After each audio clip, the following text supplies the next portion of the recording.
In January 2024, Elon Musk submitted an application to the US Post Office to get permission to build his own city in the state of Texas.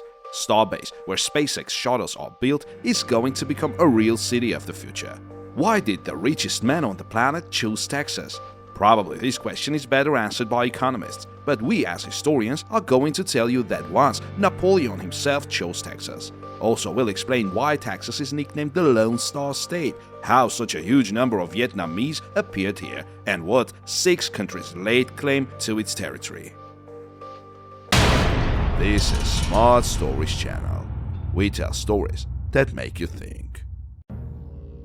Our story starts in 1520 when Spanish explorer Alonso de Pineda reached the coast of Texas while trying to find a route to Asia and placed it on the map.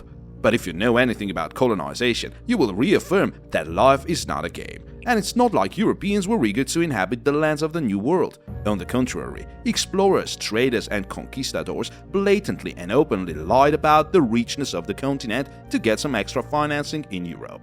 So people from Europe moved to Texas only 160 years later, and they were not Spanish as expected, but French. René Robert Cavelier de la Salle initiated a story which resembles an anecdote. First, René advised King Louis XIV to call the whole Mississippi Valley the belongings of France. It is about 4,000 kilometers long and God knows how wide it is. Besides, there was no more or less normal map of the area yet.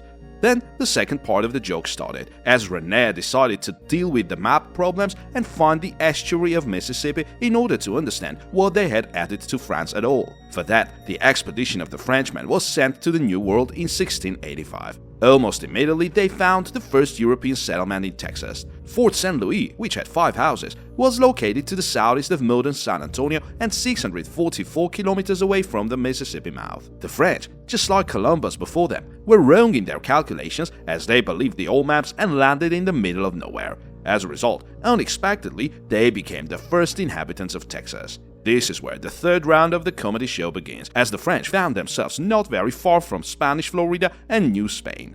There were 2 colonies in between of which the French were squeezed. They did not really plan to settle in Texas and got there only by mistake, but it was difficult to prove that to the Spanish. King Carlos II was so infuriated that he called Fort St. Louis a stink that was thrust into the heart of America.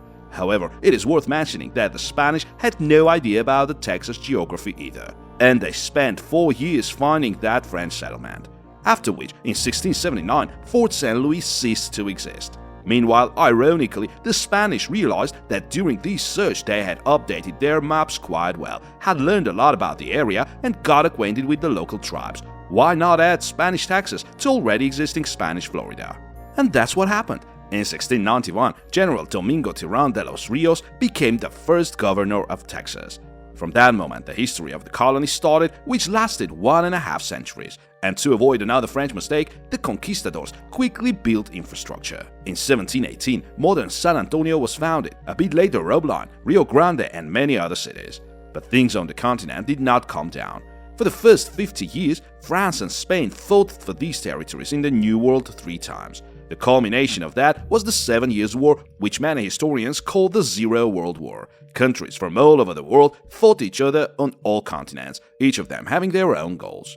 Texas was no exception. According to the Paris Peace Treaty of 1762, this area was given to Spain eventually. France almost lost all its colonies, but sometime later Napoleon came and changed the situation for the moment. As surprisingly as it may sound, he also played an important role in the history of Texas. Only 15 years after it was given to Spain, a new force on the American continent appeared. In 1776, the United States declared their independence, and naturally, they immediately put an eye on the Spanish territories.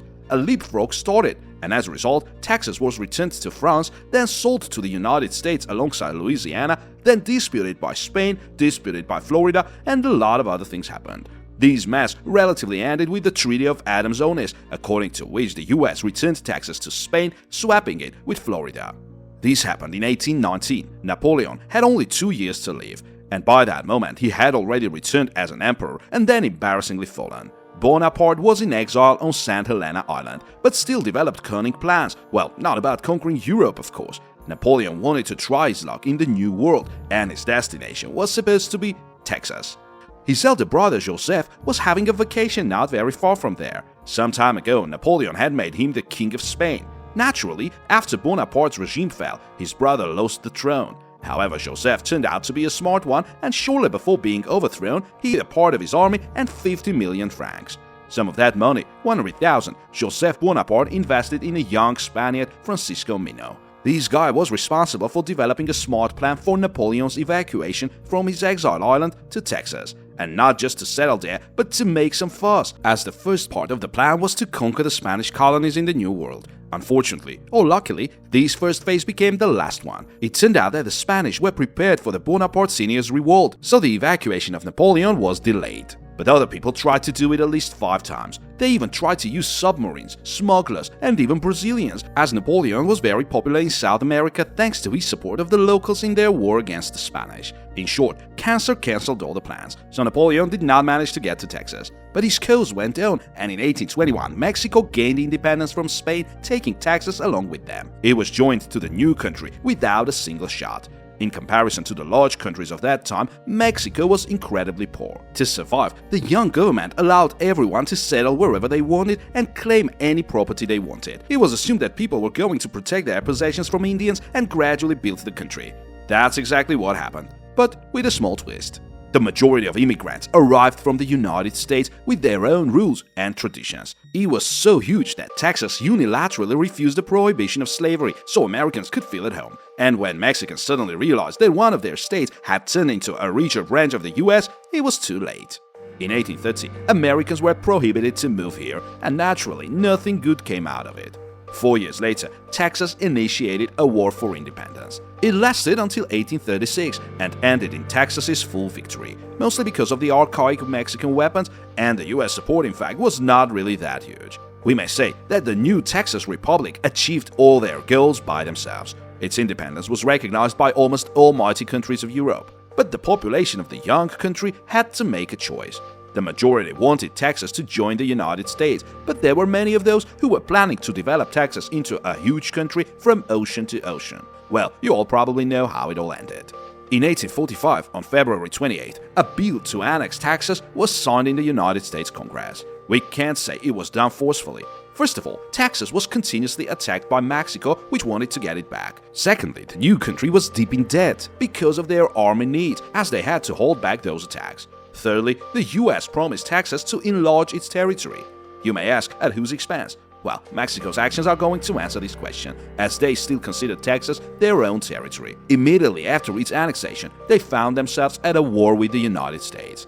Mexico ended up losing 55% of their territories. We're talking about almost all of the modern United States Southwest, including California, Hollywood, and the Manhattan Project. A bit later, a new war started between Mexico and the US with quite a similar result. But in the middle of the century, Texas found themselves in the center of a new crisis. In 1861, the Civil War started in the United States. Many think that Texas was the heart of all the Civil War events, but that is not true.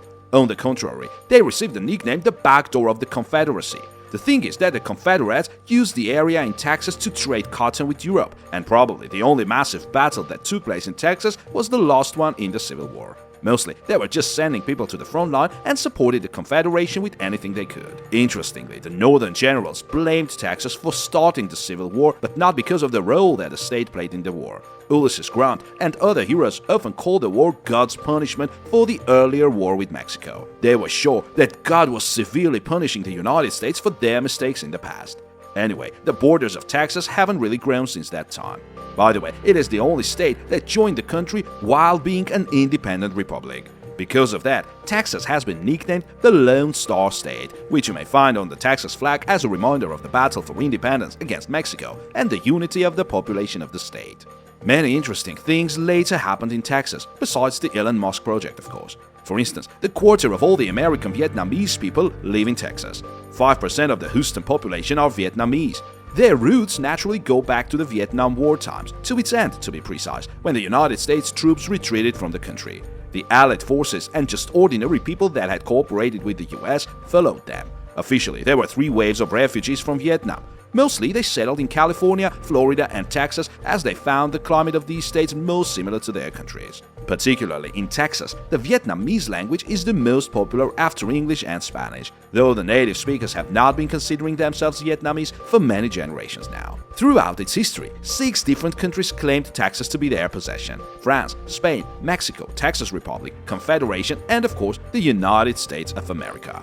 Good geography, rich natural resources, and the mentality of the local population have been attracting huge human and financial flows into the state. This was the end of our video. If you liked this video, hit the like button, subscribe to our channel, and tell us in the comments what are the topics you would like us to cover. Thank you for watching, and see you soon.